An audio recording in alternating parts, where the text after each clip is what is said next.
Welcome to the main event. Applying pressure, but I promise I ain't making that.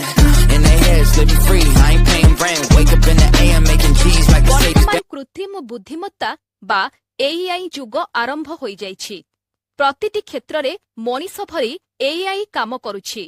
News ପଢ଼ିବା ପରେ ଏବେ ପିଲାଙ୍କୁ ପଢ଼ାଇବାରେ AI ଲାଗିପଡ଼ିଛି। କେରଳର ତିରୁଅନନ୍ତପୁରମରେ ଥିବା କେଟିସିଟି ଉଚ୍ଚ ମାଧ୍ୟମିକ ବିଦ୍ୟାଳୟରେ ପ୍ରଥମ କରି ଏଆଇ ଶିକ୍ଷକ ନିଯୁକ୍ତ କରାଯାଇଛି।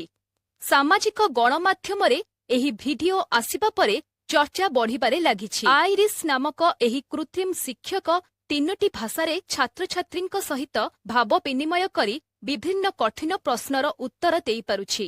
ଏଆଇ ଶିକ୍ଷକ ଆଇରିସ୍କୁ ମେକରଲାବ୍ସ ଏଜୁଟେକ୍ କମ୍ପାନୀ ବିକଶିତ କରିଥିବା ବେଳେ ଏଥିରେ କୃତ୍ରିମ ମାନବ ଜ୍ଞାନକୌଶଳ ଓ ସୃଜନଶୀଳ କୃତ୍ରିମ ବୁଦ୍ଧିମତ୍ତାକୁ ମିଶ୍ରଣ କରାଯାଇଥିବା କୁହାଯାଉଛି।